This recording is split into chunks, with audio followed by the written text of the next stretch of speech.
Kush TV presents Sankofa, The Future of Black History, a unique Black History Month online series exploring all dimensions of time as we chronicle the Black past, command the Black present, and empower the Black future.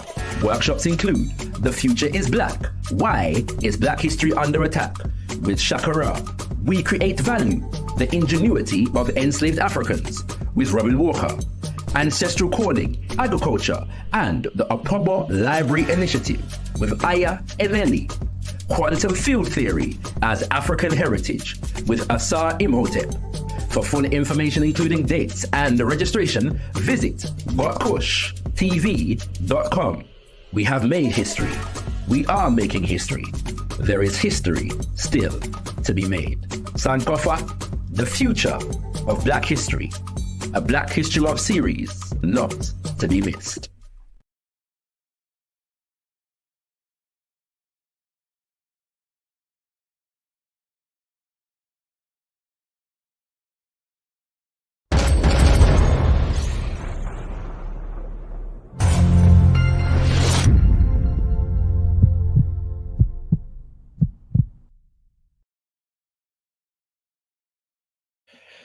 Tendai Mwadi be thankful unto the Mother, Father, creative life force of the universe. Kudzai Mudzimu Mukuru, give praises unto our great ancestors because our ancestors are worthy to be praised. Abibi Tumi, Abibi Fahodie, African power and African liberation for all African people. Welcome, family, for this special show that we have scheduled for you today. And we are just going to update you about what is going on in the African world as it stands right about now, kings and queens. Yes indeed. So as you come through, we encourage you to please like the video, and not only to like the video but share the video far and wide. Let the people them know, say Got Kush TV is live right here now, and we are discussing a very, very important subject matter, an extremely important subject matter, which is regarding the plight of our brothers and sisters,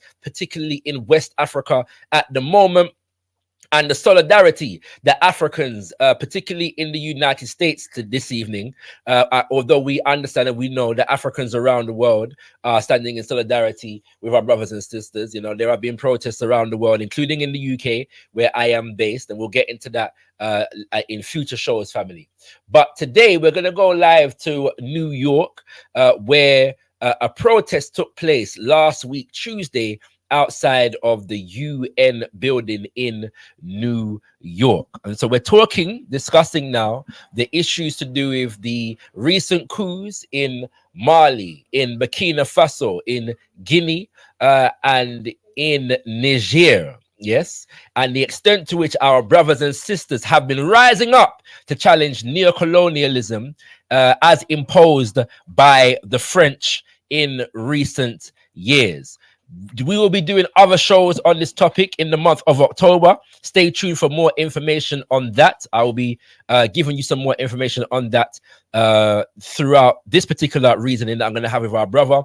But also be aware of the fact that following our conversation with our guest this evening, we are going to be also conducting our usual Zivanai show at 8 o'clock, our live chat show. And so that you will have the opportunity to interact if you would like to, converse more on these subject matters or anything that you wish to, kings and queens. Yeah. So in an hour's time, we've got our usual Zivanai live. And so I look forward to seeing you there. But for now, kings and queens, I'm going to introduce you to our brother, a good brother, and a son of another good brother who is now an ancestor.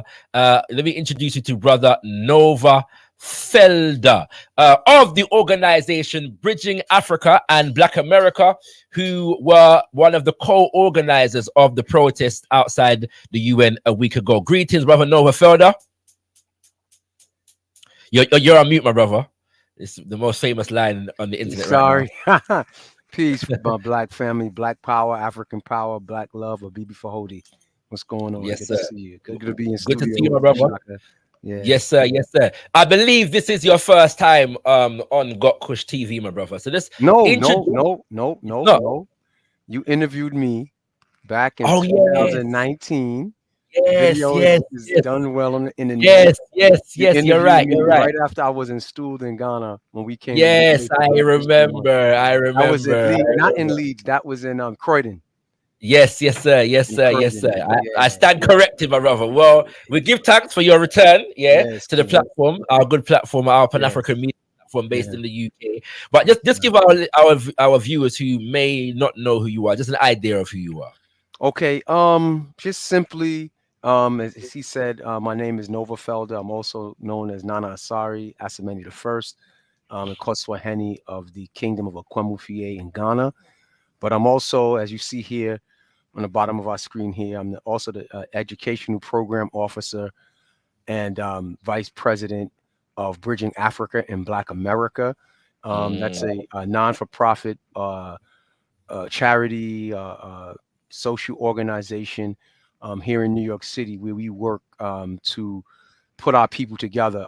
For those of you that don't know the demographics of New York City is one of the most diversely Black cities on the planet. We have Black people from the Caribbean, Central and South America, the United States, and of course, all over Africa, and even from India and Papua New Guinea and other places you don't think African people are. So we work towards the end to bring those groups together. I'm also a entrepreneur of a company named Africa is the Future. We design some clothes. We bring goods from Africa to here to the States.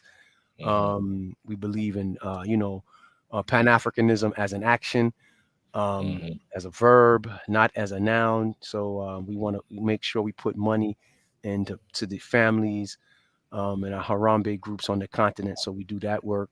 And also, I'm also head of an organization, the lead organization of lead organizer of an organization named the um, Evolved Harlem Merchants Coalition, where we do advocacy work around small Black businesses, street vendors, and we're actually developing some markets and some different things in the community in Okay. Harlem, the last bastion, kind of like a Black America. So that, I mean, and my dad, as Shaka Mhm, said, my dad mhm, was an activist, author, and man of many talents, scientist that by the name of Dr. Jack Felder, mhm, who wrote a book called AIDS is U.S. Germ Warfare with mhm. documents and proof that taught the Black world, global Black world, the issue with AIDS being made a bioweapon made to reduce the Black population. And Yes, yeah, yes, that yes. was back in the '80s, so that was about 40 years ago now. But yeah, brother, 100%. we here. You know. Yes, King. Yes, King. All right, Yeah. King. Give thanks. Yeah, much appreciated for being here. And Yeah. the reason why I brought you is because your organization, Hmm. Bridging Africa. Africa Hmm. and Black America, were Hmm. part of the organizing force Yes. of the protest. Yeah. Now the Hmm. protest was officially named France Out of Africa. I'm correct. France out of Africa, U.S. and Yes. NATO too. US and Right NATO here. too. All right, beautiful. Yes, that's it. That's important. So thank you for that. That is very important. So the protest took place last week, Tuesday, Tuesday. outside the UN building. Yeah. Now Yes. we're gonna get into the reasons why the protest was important in the first place. However, why did you pick that particular day and that hour, Tuesday afternoon, when everybody there at work? Why why that So day for the so protest? so the main organization organizing the protest is December 12th movement. The Yep. December 12th Yep. movement is a core group of African elders and people here from the New York and the tri-state area that have been Mm-hmm. organizing for at least, I would say, 40 years. Most of them 100. have been in the movement, over 50 years, right? Their Mm-hmm. lead, Omar Wally Clay, he's almost 80. So Yes. these Yes. people have been around for over 50 years doing the work Mm, in the community. So we chose the date as a collective along with all the other organizations because Emmanuel Macron, the so-called president of the Empire of France, the former Empire of France, mhm, was to speak on that Tuesday, right? mhm. Tuesday, I think it was the what date was that? The 20th, the 19th, 19th, 18th, the 19th. 19th. Mhm, They were supposed to speak on the 19th. mhm, But unfortunately, he didn't speak. So we were trying to have the rally at the same time, and we're going to speak at the same time he was speaking. He wound up not coming for probably a host of many reasons, the changing nature of the world. So that's why it was at that time. And let me also say this: the important thing was that all groups used that 47th Street and Second Avenue entryway to protest whatever they in grief, whatever their needs are from their prospective governments. I saw Chinese people that were protesting against the Communist Party, that were meditating and doing yoga and qigong and tai chi. There, we had the Iranians that don't agree with the current government in Iran were out there.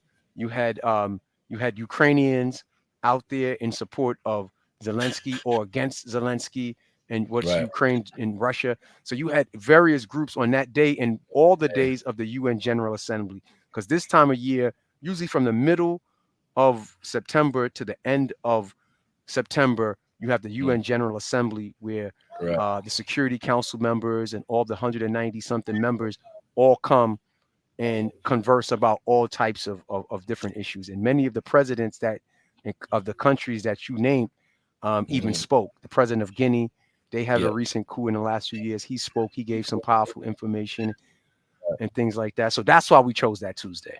That Tuesday. Okay. Yeah. And so what was the aim and purpose of the protests? Now that I've given the context so people understand what was going on at the UN building that day, what was the purpose and the aim of the protest? Simply to bring attention internationally to the issues of not just France's exploitation of Africa, but Europe's exploitation of Africa in particular, and America, because America is the child of Europe. We cannot forget that. So 100%. What I'll do at this moment, I'll read the official statement that we all co-signed so that people can get an idea of what's going on. Yes, sir. France out of Africa, US and NATO too.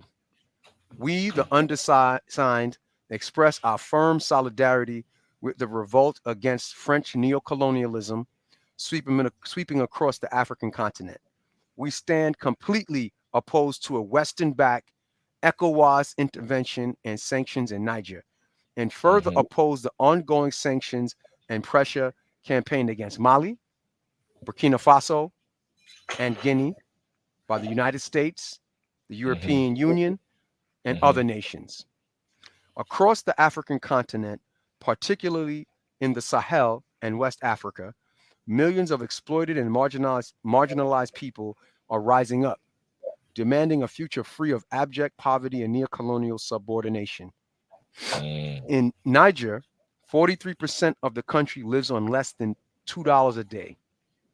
83% of the country lives in rural areas, but only 9% have access to electricity, and 54% of Nigerians have no access to clean water. Similar statistics could be quoted for nations all across sub-Saharan Africa. This is the context for the military transitions and popular uprisings taking place. This is despite the fact that these nations produce hundreds of billions of dollars of wealth for non-Africans every year. Changes in government are only possible because of the burning desire among the masses for a change in the system. France, the United States, and various African leaders are extremely hypocritical in their denunciations of the civil military governments in West Africa. France and the United States only care about democracy when it affects their puppets. For instance, they fully supported the French-backed coup that installed the current Ivorian Côte d'Ivoire president Alassane Ouattara in 2010 and made not a peep when he illegally ran for a third term and suppressed working class Ivorians with brutal force in 2020. France in particular has used the CFA franc to keep West and Central African nations undeveloped, and from ports to mineral deals, force African countries into deeply unequal economic relationships. Despite their boats of so-called aid, in 2021, aid to Niger amounted to $1.30 per week per Nigerian. Only 7 cents were spent on education, 15 cents on supporting healthcare services, appealing to democracy, quote unquote, blaming Russia and various other excuses are born out of desperation as imperialism loses its grip on the African continent. The military forces of the NATO countries are no longer able to enforce a deeply unequal order. Africans understand what's going on and won't take it any longer.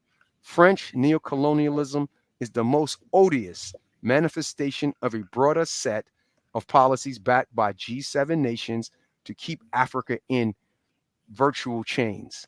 The uprising against it is the first step in removing those shackles. Beautiful. Thank you for that, my brother. Yes. So we've got a lot of context from there. Is there any way that the brothers and sisters can read the statement? Go back and read the statement. Yeah. You can find it on www.d12m.com.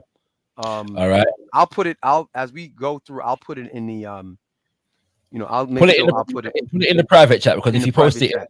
yeah, so I can post it. Yeah, so yeah, because it won't jump if you post it. Yeah, so you can go read that statement yourself, brothers and sisters. Yeah. Now, an immediate question, my brother. It might sound like a strange question, right? But some people are going to be wondering, and I'm sure you might have heard this yourself. Well, why are African Americans, and some even are rejecting that terminology right now? Yeah. Why are Black Americans?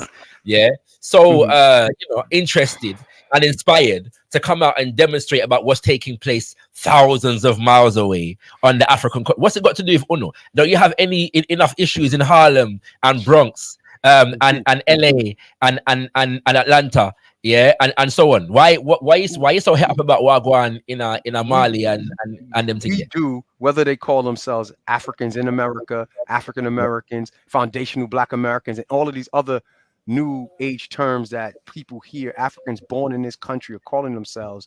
Some of us are calling ourselves Moors, indigenous, all of these things.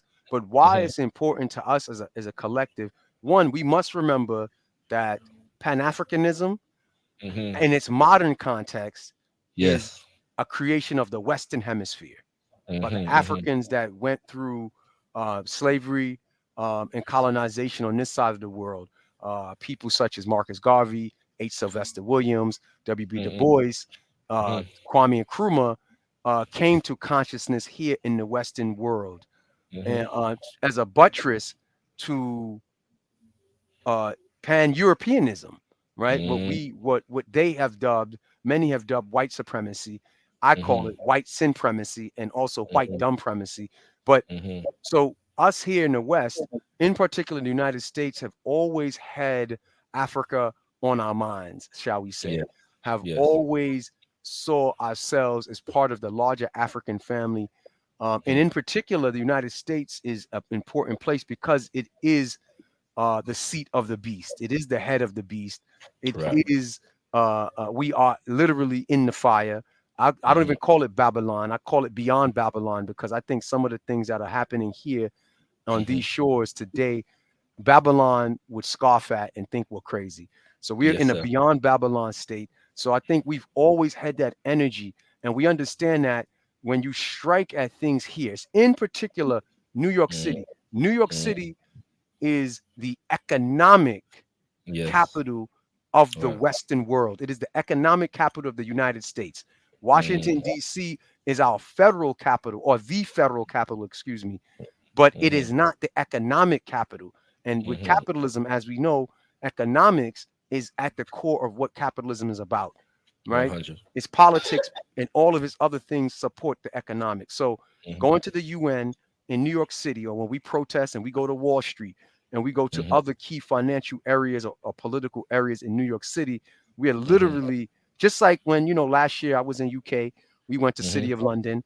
We did some beautiful tours with our brother Daryl, so us being there, that's the heart of the beast, I would say, in the UK, right? So being in New York City, being at the UN, on stolen land, we have to always remember that land was not given by the Rockefellers.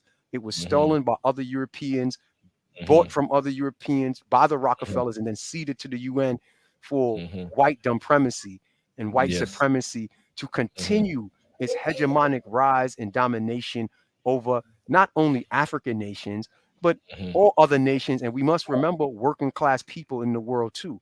Many of the plans that whether it's the WHO, World Bank, are hatched there at the UN during this time of year. So that's the significance of the United States. It's not about that the United States is such a power, but it is the military wing, economic wing of the European race. So us here organizing for ourselves, whether that's against police brutality, whether that's for what's going on in the Sahel, whether that's what's going on in any part of the world against working class people and African people, we see it as imperative. Those of us that have reached that political maturity, and that's why it's important, and that's why we do that.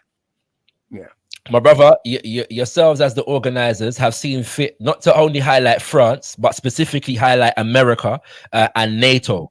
Now, many brothers and sisters may not be particularly cognizant or aware of America and NATO's relationship to what is taking place in French-speaking Africa as it stands at the moment, because obviously the French connection is the most obvious one, because a lot of these nations were formerly colonized by France, and it's easier to explain France's economic relationship with these nations, for example, through the CFA franc, through the uranium as far as Niger is concerned, and the extent to which France benefits from that in terms of its electricity, etc. But why are you throwing NATO, the North Atlantic Treaty Organization, and the American government into the mix? They're not involved in this.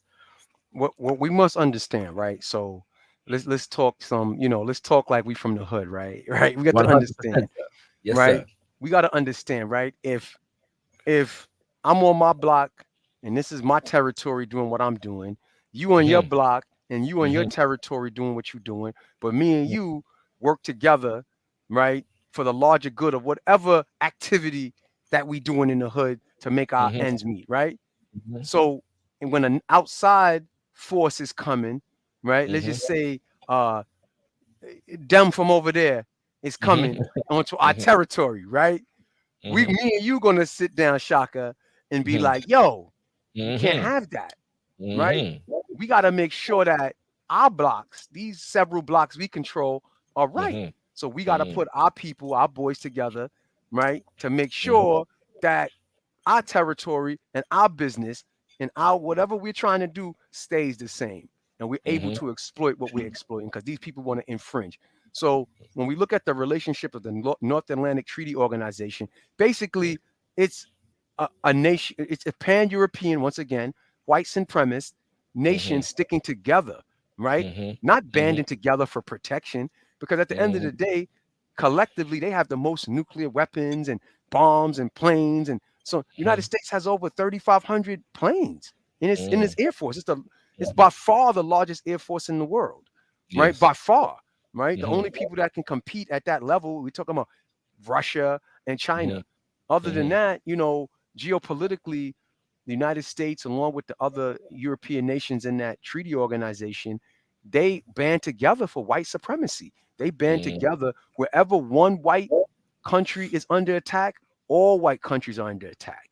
And that's what we have to understand. And we're trying to get this operational unity amongst ourselves, socially, politically, economically, and militarily. That's what's going on in the Sahel and other parts of West Africa right now. And that's why, remember, okay, we have militarily, France just said they're going to bow out this past Sunday on the 24th. Macron has capitulated to the demands of the citizens in Niger, right? To the citizens, said they want France out. They've blockaded the military barracks. They've also blockaded the French embassy in Niger, and they won't even let food come in and out. So they're intent on getting France out. But now we have to understand the larger picture is the United States has a drone base in Niger, right? So we have to understand that that's interconnected. We can't just look at France as France and the United States as the United States. They 100%. Might be politically separate entities, but we're talking about operationally, they have operational unity. France is the United States oldest military ally. If it wasn't for France, the United States as we know it today could not exist for Yes, more sir. than one reason. They Mhm. they're the ones that backed them and gave them some kind of sea protection when they went Mhm. to war in 1775 with the British Crown, Yes, right? sir. And King George for their independence. They actually just wanted to control slavery in the way that they wanted, right? That's why in 100. their constitution they allowed slavery and made African people to this day 3/5 of a person.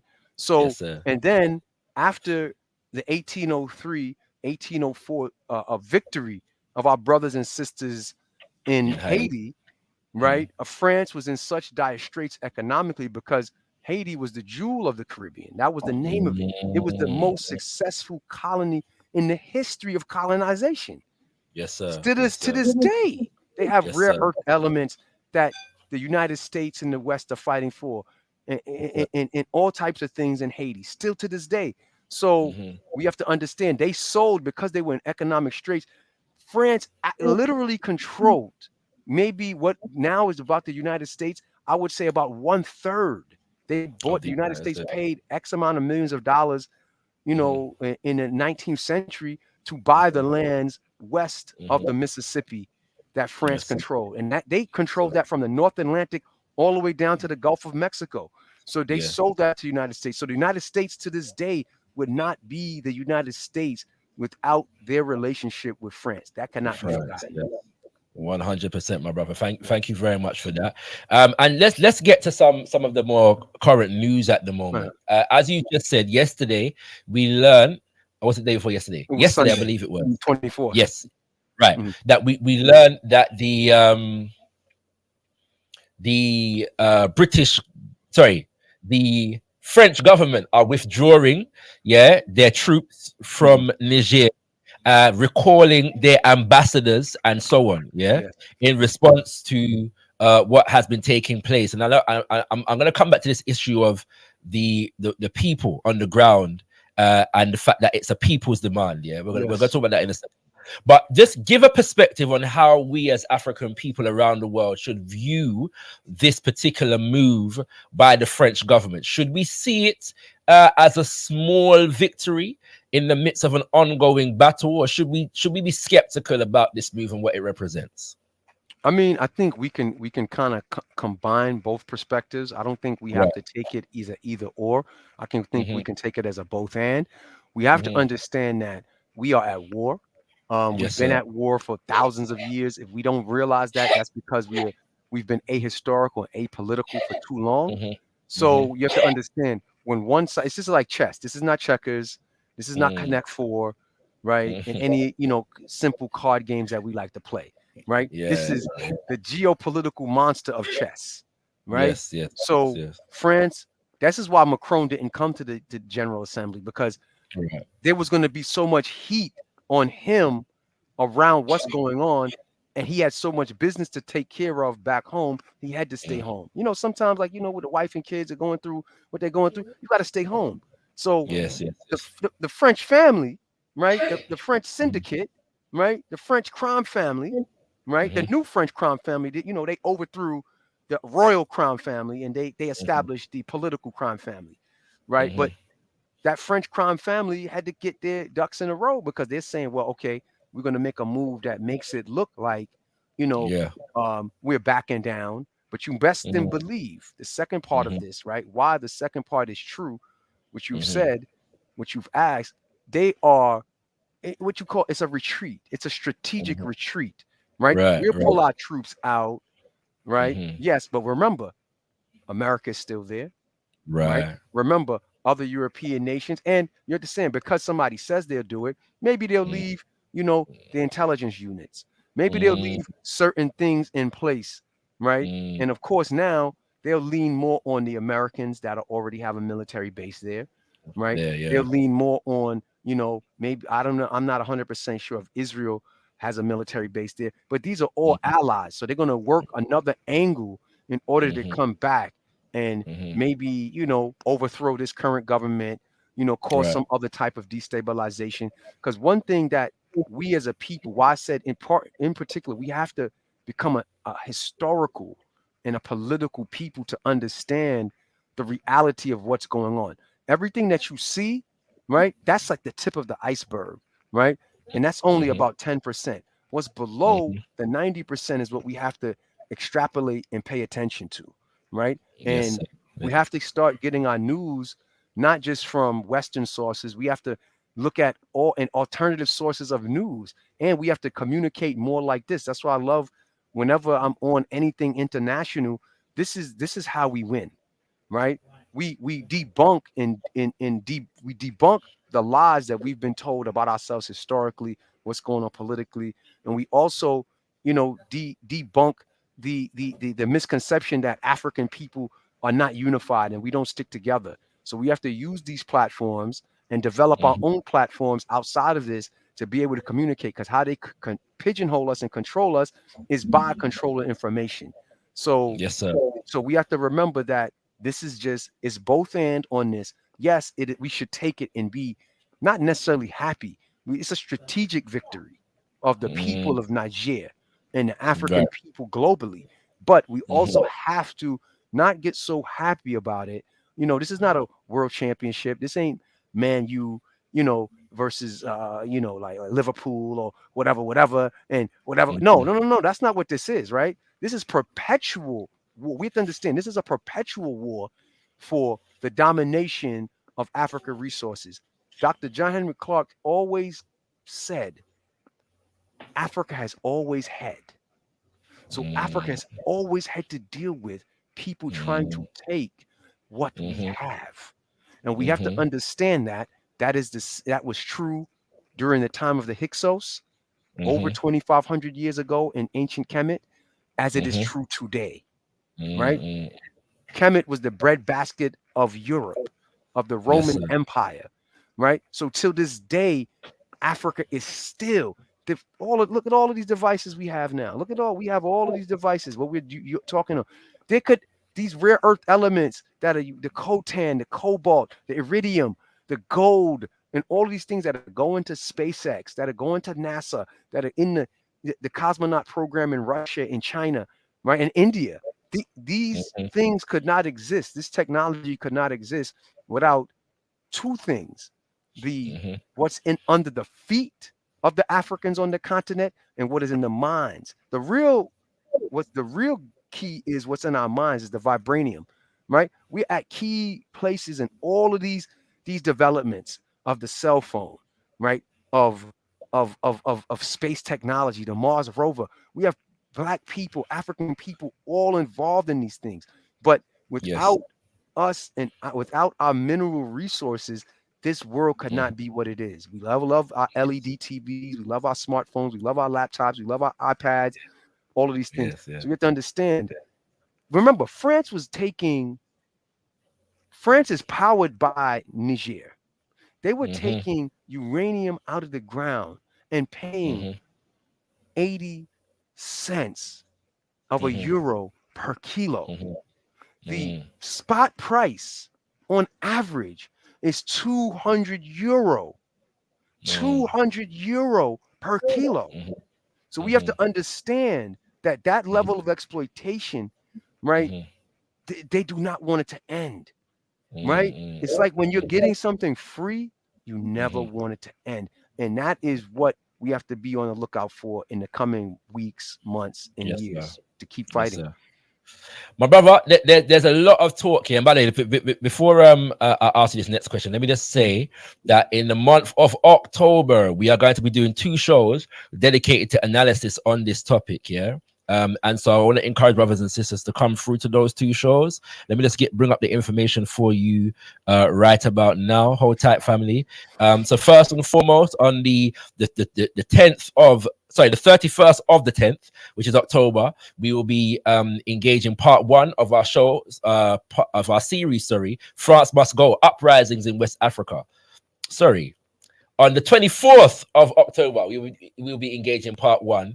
And on the 31st of October, we'll be engaged in part 2. Part 1 will be a breakdown, and I'll be accompanied by our sister Kushti for both of these shows. And so Sister Kushi will be giving a very basic breakdown of the situation in West Africa and what has brought us up to this point. Yeah. And we're doing this because a lot of the times people, when it comes to geopolitics, a lot of times it goes over people's head. And so we want to just break down some basic information that you need to know in order to have an understanding of the deeper conversation, which we're going to have on the 31st in part 2, where we're going to have a panel of brothers and sisters who are going to be delving into a geopolitical analysis, yes, of what has been taking place in West Africa and the implications for us going forward. And whilst I'm here, I should also just announce that we are also doing 2 shows commemorating the implosion of the Grenada Revolution in 1983 and the assassination of Maurice Bishop within that context, brothers and sisters. And so do come through to those shows. Also, you can set your notifications now.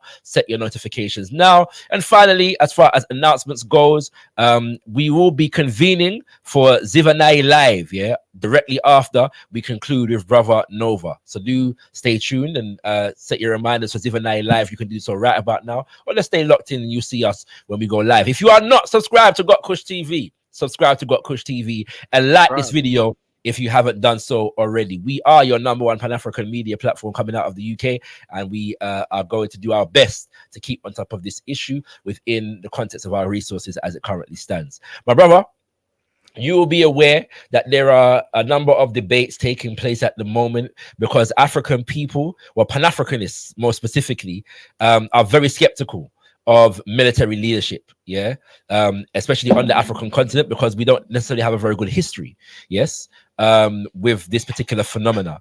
And whilst there is enough evidence for us to know that our people in Mama Africa, specifically in these nations and the other French-speaking African nations, have been rising up for a significant period of time at this point, yeah, there is some skepticism around whether we should be putting our faith in military juntas, so to speak, yeah, and there are even nuances. So some people are like, well, boy, you know, this brother over here, so him look like him have something go on, but this one I'm not sure about this guy over here, yeah. then now there's been another one which people are not speaking about as much because the dynamics appear to be different in Gabon. Yeah. So right. So from the perspective of yourselves as Bridging Africa and Black America and many of the other organizations that are involved, what is your reading of that situation, and what could you share with our viewers on those dynamics? So what I'll say in terms of military juntas and being in charge, right? I mean, you live in a military junta called the UK. I live in a military junta called the United States of America, right? At the end of the day, like, if you can't, you know, defend yourself, right? And at least in the republics in which we live, at least here in the United States for sure, the president of this country is not only the president of the federal government, right? Yes. He or she is the commander-in-chief of all unified military sectors of the military, you know, all 100%. Sectors of. So we have to understand that every nation has to be able to defend itself. Now, how things play out on an individual level on each country, what's really going on behind the scenes, I mean, things have to play out. I would hope that the nations at hand are serious about counterintelligence and their own intelligence to understand what's really going on around them, the countries surrounding them, and on a global scale. So you have to be very, you know, cautious, of course. But at the end of the day, we shouldn't fear the term militarism. We shouldn't fear the term self-defense or self-offense. I mean, if I know you coming for me, I'm gonna come for you first.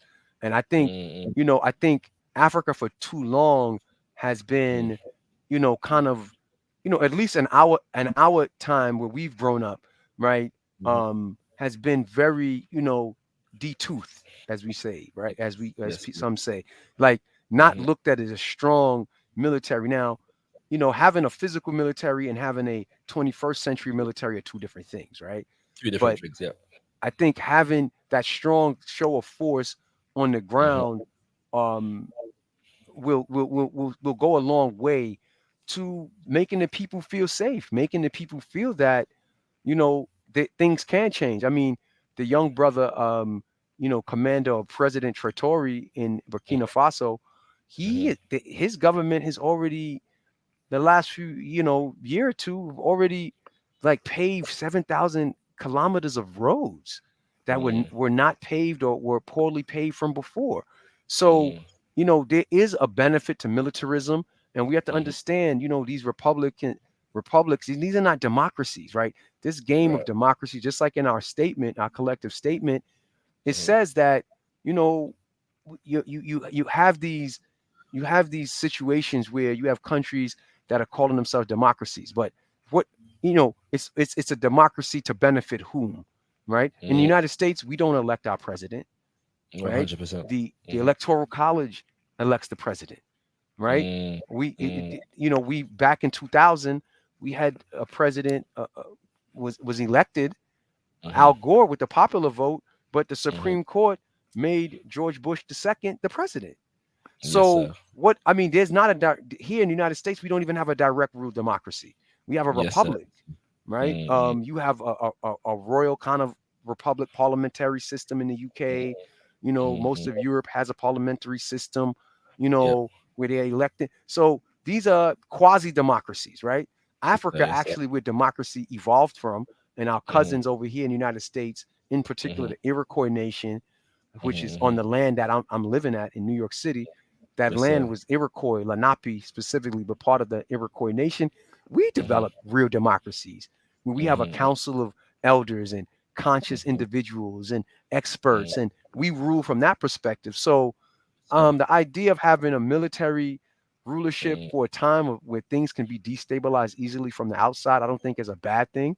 I just think that the people in Africa, I've always called for this since, my consciousness as an adult has risen. I've always called that Africa is the last place where I haven't seen, in a modern context, a people's revolution. And I think these are the seedlings, the inklings of a people revolution are bubbling up, are growing, right? And I think the people ultimately in these countries, as the people are calling for, in Nigeria, people are calling for Tinubu to step down, right? That's someplace we have to watch very carefully. Very carefully, yeah. Because from the reports I've read and people I've talked to on the ground, Tinubu did not win that election, and the people know that he didn't win the election. So the people are going to have to make a decision of what they're going to do. In Niger, the people, as they advocate for France to leave militarily and politically, they have to also watch their own. We can't just, put the ball down and just celebrate because one of our own is in charge, right? In New York City, we have a black mayor. We have a position called the public advocate, which is almost like the vice president, the second in command in New York City. In the state of New York, we have a black attorney general, the lead prosecutor in New York State, and we have, if not hundreds, dozens and dozens of state senators, state assembly people, city council. A third or more of the city council is black and brown people, but we persist with the conditions that we have been under, the oppressive conditions. So just because we get black faces in high places, that's a term from the 60s, black faces in high places, right? That doesn't mean that we as the people stop organizing ourselves. 100%. Organization will get us what we want, right? Yes, sir. And if we have to organize against people that look like us to get us what we want, we must continue to do that as well. To do so as well. I agree, brother. Thank you for that insight. And brothers and sisters, we've got about 15 minutes left for Brother Nova. If you have a question or a comment that you would like read out during the course of the next 15 minutes, please at GotKush TV in the chat, at GotKush TV, and I will be able to see your comment and read it out. And if it's a question, Brother Nova, I'm sure we'll answer it. My brother, we got you on because you were one of the co-organizers of the protest that took place last week, Tuesday. Just giving our brothers and sisters an idea of the protest itself and the dynamics of the protest. You can watch it online, brothers and sisters. France Out of Africa protest. You can watch that on YouTube. Feel free to go and do so. But yeah, giving our brothers and sisters an idea of the protest itself. And in doing so, to what extent is the African community in general and the Pan-African community in particular in the United States galvanized, mobilized, and or organized around this issue? Yeah, well, let me say the protest went very well. We had about anywhere, I would say, from 150 to 200 people on the ground. That's pretty good nowadays, my brother. That's pretty good nowadays. Yeah, the people came out. Different organizations can. That's why we have to have that operational unity. And we've had two or three other protests before this one. We had one at the French consulate, and then we had another one at the French embassy, because they have a consulate and embassy, two different locations here in New York City. And then I think we had another protest somewhere else. But so that was three before, and these things were kind of called like at the last minute, right? And they were all well attended. And more so, I think what the things that people said, the organizations and the organizers that were there on the ground, and the things that they reminded us of. And I would say the overarching message was that the common people, the working class, are all struggling with the same thing. We had organizers from Cuban organizations speak. We had organizers from the Party for Socialism and Liberation speak. So it's a real conglomerate of orgs that are not just African focused, but they're focused on rising up the working class, the regular Joe and Jane, out of this or Jomo and Akosua, so to speak. Right. The average person out of the conditions that they're in. Just excuse me. We all got our different hats and everything. I know, our Kwames and our of course our coasts. But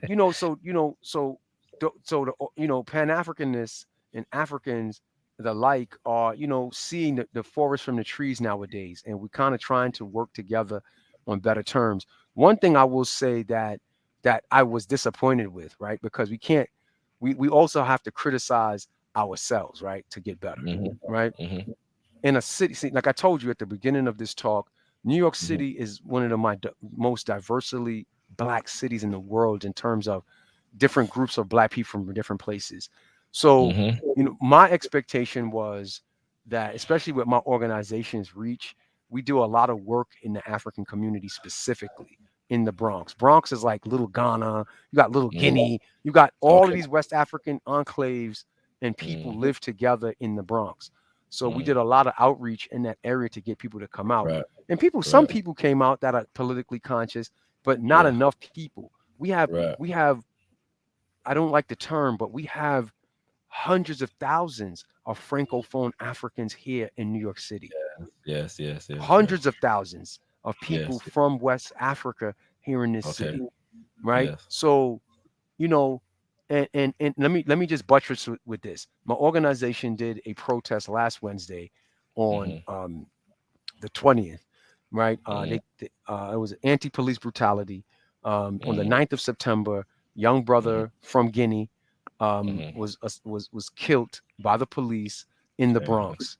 So my organization, its founder, my brother Abdullah Cisse, and the brother Mamadi Cisse are from the same country, not the same family, but the founder knows the family. So we reached out and we said, if you need representation, we'll be there on the ground. We asked for their permission to do a rally, and we did a rally, right? And about, I would say, 75 people showed up to a very white, very racist section of the Bronx.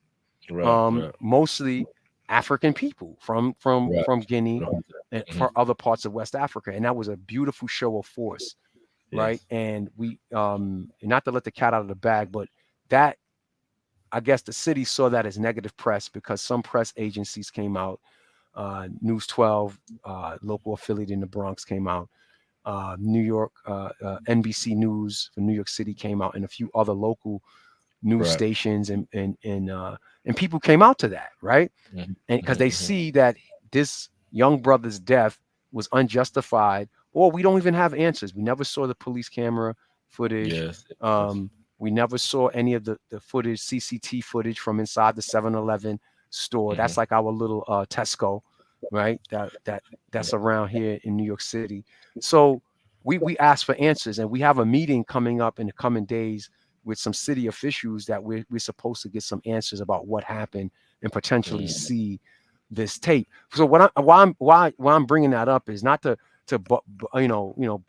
pat ourselves in the back or big up our chest, but to show that 75 African people exclusively showed up for the death of a single African, right? Yes, sir. But Yes, sir. those same 75, for whatever the circumstances may be, don't see the interconnectivity between France out of Africa, the United States, and NATO too. They don't see the connectivity that this is the big monster is not just, we're looking not just at the NYPD, New York Police Department. We're looking at these multinational geopolitical countries that have nuclear weapons, are super paramilitaristic and militaristic, right? In a moment's notice can take over any country militarily if that they want, as the problem historically. And that is where, when Africa stands on its own, right, and stands up for itself exclusively, globally, as one unit, right? When the Africa Union would not be taken as a joke or a organization to be laughed at or to be exploited, then the NYPD, London PD, Birmingham PD, LAPD, any other police department in the world will say, you know what? We have to think twice about killing an African person, a black person, because this is going to cause excuse my tree. It's going to cause a shitstorm if this person is valuable, in their country or their people will rise up continually if these things continue to happen. That's why I said organization is the key. Kwame Ture, Stokely Carmichael said, organize, organize, organize. That is the key to not just our liberation, but is the key to any nation's building itself from wherever it may be coming from. And we have to see those interconnectivities. 100%, my brother. Thank you for that beautiful answer. We've got a few questions here. I'm not sure if I'm going to get to all of them for the sake of time. Maybe one or two. I won't be long this time. All right, it's cool. But the Mosh asked the question: do we get rid of the USA and Britain after France? I think the answer to that is obvious. Most certainly. Most certainly, and not just England and France, right? You have to understand that Africa has to look out for itself. There's other countries that are not in the Western bloc, right? But they're in the Eastern bloc, or we have Russia. Russia has tremendous interest. Now, I job with Russia. Africans job with Russia. My uncle got his PhD at Moscow University. They have a university named for Patrice Lumumba. They gave most of the weapons that free South Africa in troops and training and a whole lot of things, right? So there is a partnership, but we still have to understand Africa is for Africans. Same thing with China. China is giving a lot of technical support, but because they want a foot in the door because of the rare earth minerals that the Congo in particular. And let me tell you, people, watch Congo. Watch Congo. There's a lot going on in Congo. I won't say, but because it's unsubstantiated, but study the Congo. There may be some little rumblings going on there.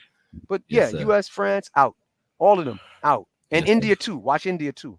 Watch India too. 100%, Aurora. Thank you for that. And this question is from Nama X. Shakara speaks. Do you this is actually for Brother Nova, so it's tagging me because it's the channel.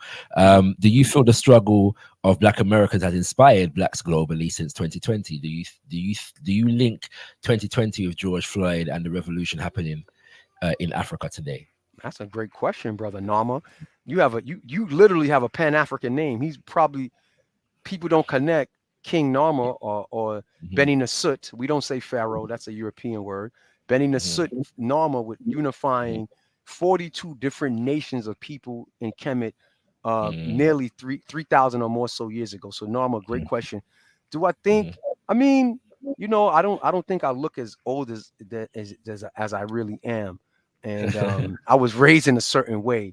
So you have to understand African people have globally been linked, right? Have been fighting, you know, and I think because we have these wonderful platforms where we can freely express ourselves, right? And to some degree, right? COVID showed us a whole different side of what social media can become, but to a degree and interlink. So I would say yes. I think George Floyd's murder, assassination, and his sacrifice and his life has gone a long way to, you know, put Black people. But I think that kind of like solidified us more in the Western world, right? Africa kind of, you know, for those of you that don't necessarily, you know, travel to, have lived in, you know, Africa is on its own kind of like energy and vibe.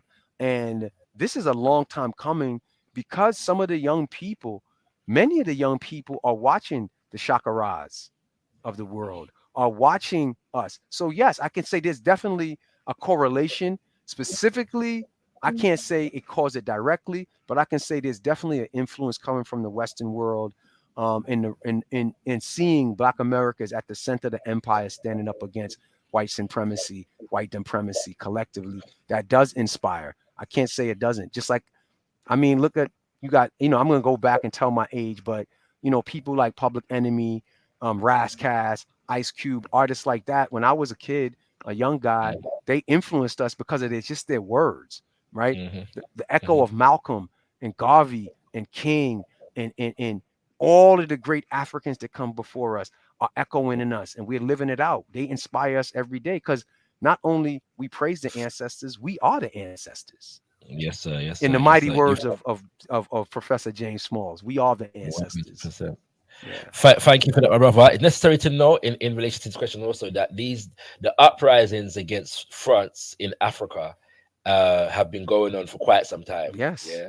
Yeah. For a significant period of time. Yeah. So, you know, I would say around at least a decade. Like Yeah. the The recent CFA issue. uproar. That Yeah, the CFA CFA issue. issue. Things there. Yeah. Yeah, that's been going on, and Yeah. so and this speaks to the importance of platforms like Got Kush TV Mhm. and other Pan African and African centered media, because the difference with the George Floyd thing is that it became an international issue as propelled through Western media. Yeah, and so we have to bear it in mind that when Africans are rising up against the CFA Franco or so on and so forth, the Western media is not necessarily going to put the same highlights, on those things. Okay. And so, we definitely need to be more in tune with our independent media and be getting news on our own basis, on our own terms, from our own perspective, so that we are in tune with what is going on around the Pan-African world. And we are going to do our best, to make that happen as we grow and develop as a media platform. My brother Nova, thank you very Nana Asadi, thank you very much. You know what I'm saying? Man. For joining us.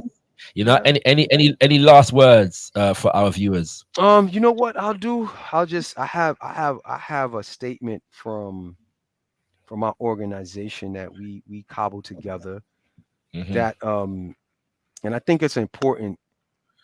I always think it's important to put things in historical perspective, right? And to call on the right energies, right?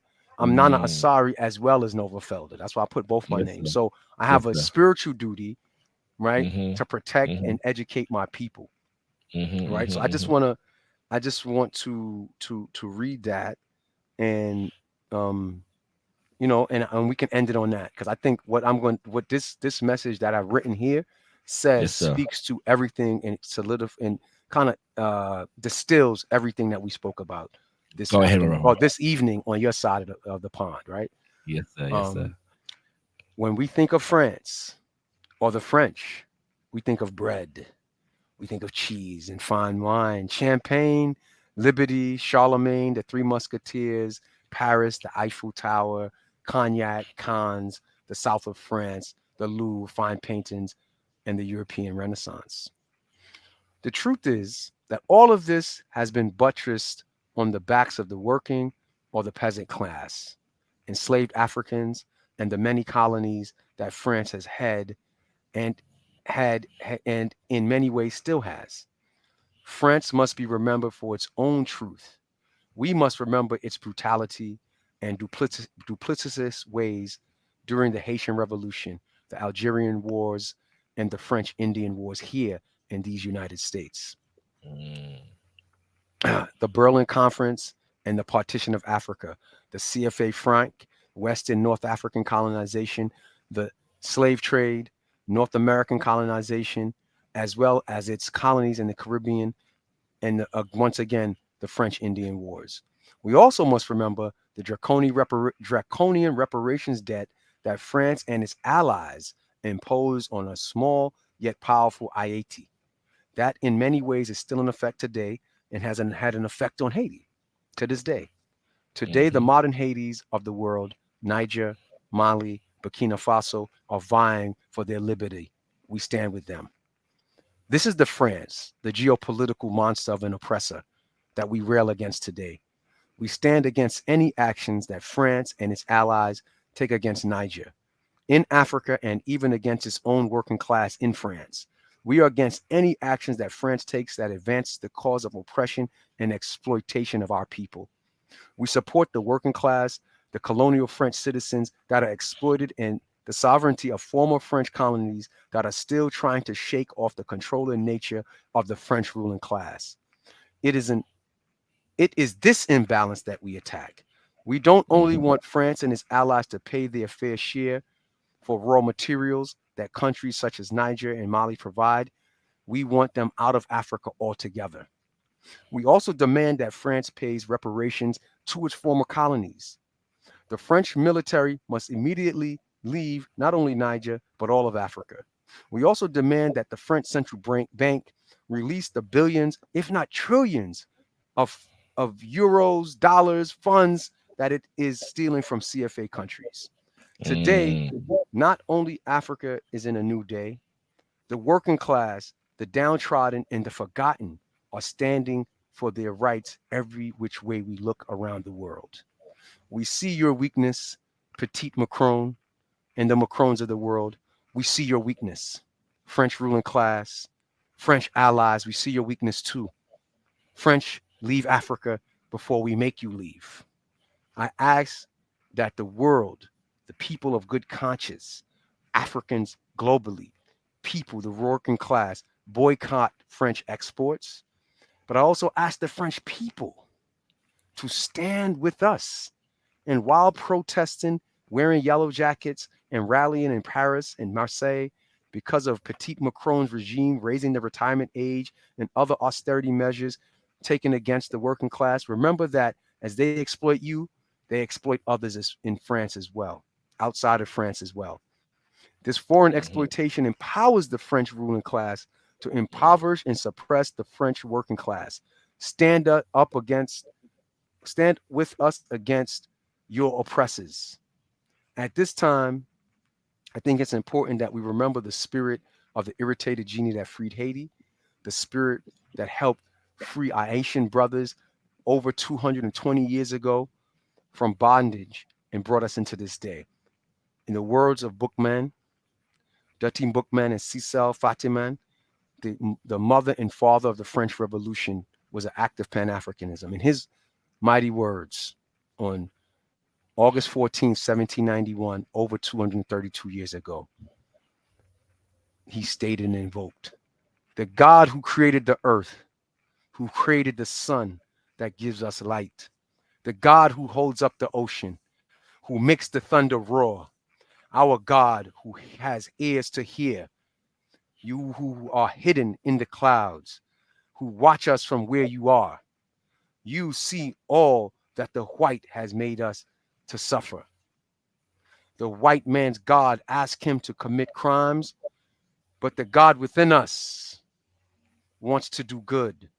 Our God, who is so good, so just, orders us to revenge our wrongs. It's He who will direct our arms and bring us this victory. It's He who will assist us. We all should throw away the image of the white man's God who is so pitiless, listen to the voice for liberty that speaks in all our hearts. France, NATO, United States, and all their allies and those that don't have good for Africa, get out before we make you get out. And with that, I think I've said it all. Give thanks, brother. Give thanks.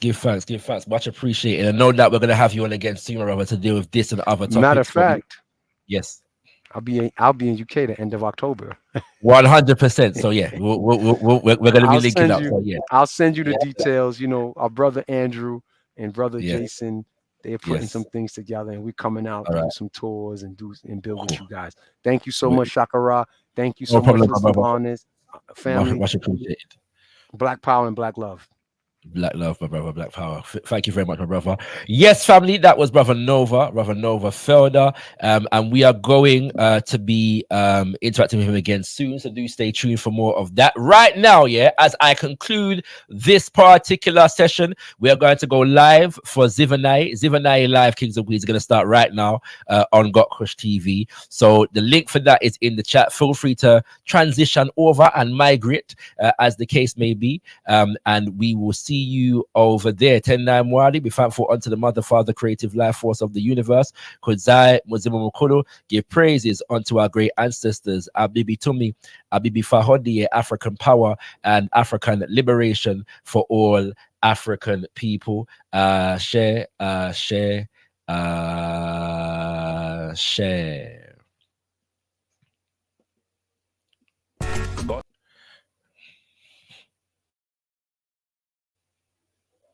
Got Kush TV presents Sankofa, the future of Black history, a unique Black History Month online series exploring all dimensions of time as we chronicle the Black past, command the Black present, and empower the Black future. Workshops include The Future is Black. Why is Black history under attack?